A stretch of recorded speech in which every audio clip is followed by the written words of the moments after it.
Eu vou chamar a Isabel Mega e o Matheus Teixeira. Isabel, sugestão de Flávio Dino, que foi ouvida por Dias Toffoli.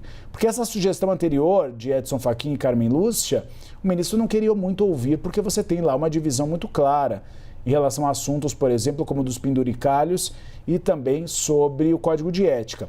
Mas quando um aliado aconselha, olha, vamos nessa decisão, é melhor sair por aí ele acabou ouvindo o Flávio Dino, que é um ministro praticamente novo, né, na Suprema Corte, entrou agora nas últimas posições, mas ao mesmo tempo tem uma experiência na área jurídica, porque já foi juiz e, mais do que isso, tem experiência política de sobra. Caçula da corte, o ministro Flávio Dino, que inclusive por ter essa posição de mais novo na corte, ele muitas vezes não verbaliza aquilo que ele pensa, ele deixa sempre para os decanos, aqueles que estão há mais tempo, né? Hoje o decano da corte é o ministro Gilmar Mendes. De tudo que você está contando para a gente desses bastidores, né, Uribe, fica muito uma sensação, porque nesses últimos dias a gente conversou com diversos juristas de diversas localidades do Brasil. Fica uma situação em que o próprio Supremo age para tentar se preservar de uma crise de imagem. A crise dá uma arrefecida na temperatura? Dá uma arrefecida.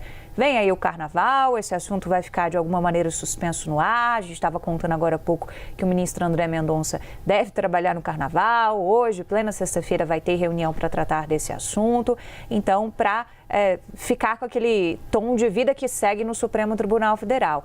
Mas muitas dúvidas ainda estão pairando no ar, nas nossas cabeças, de quem está acompanhando esse assunto e muito provavelmente nas cabeças dos ministros do Supremo Tribunal Federal, sobre qual é a versão que o ministro Dias Toffoli deu a respeito dessas conversas com o Vorcaro e aquilo que realmente tem no aparelho celular. Ainda vai vir outro aparelho celular que você estava contando para a gente, e como é que essas coisas vão se cruzar em versões e fatos, e como que a gente vai ter depois a materialidade de comprovação daquilo que está nesses aparelhos celulares.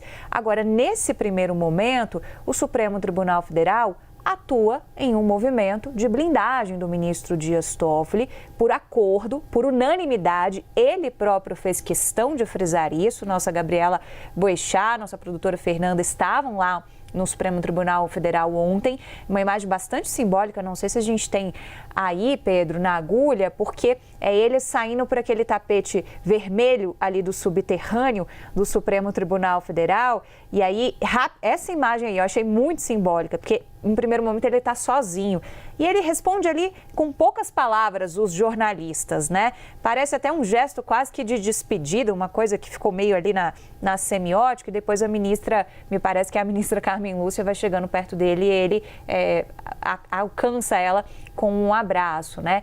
Ali ele ressaltou o quê? A unanimidade. Citou o quê? Que foi excelente. Então, você tem uma imagem nesse momento de uma corte que está se blindando. Quando é necessário, a gente tem o Supremo Tribunal Federal com suas 11 ilhas, 10 no momento, cada uma sendo um ministro, formando um arquipélago de blindagem em relação a uma crise de imagem que ainda tem potencial para ser comprovada como bastante grave. Hoje a gente tem suspeitas e é claro que o devido processo de defesa do ministro em relação a isso tem que ter seu espaço. Mas o Supremo Tribunal Federal está, nesse momento, escolhendo se posicionar por meio de uma nota, manifestando a solidariedade de todos os ministros e, nesse momento, com uma saída mais honrosa, digamos assim, para o ministro Dias Toffoli, porque ontem o que se falava no bastidor da política aqui em Brasília é que a coisa era tão grave que seria o caso, inclusive, de já se pensar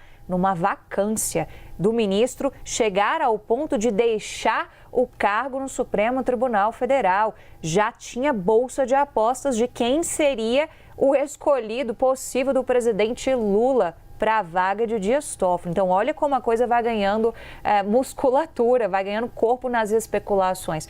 Por quê? Porque a impressão do mundo político imediata foi de que a coisa era muito grave. Então, nesse momento, a gente baixa um pouco a poeira desse assunto, mas a crise ainda está pairando sobre o Supremo com toda certeza.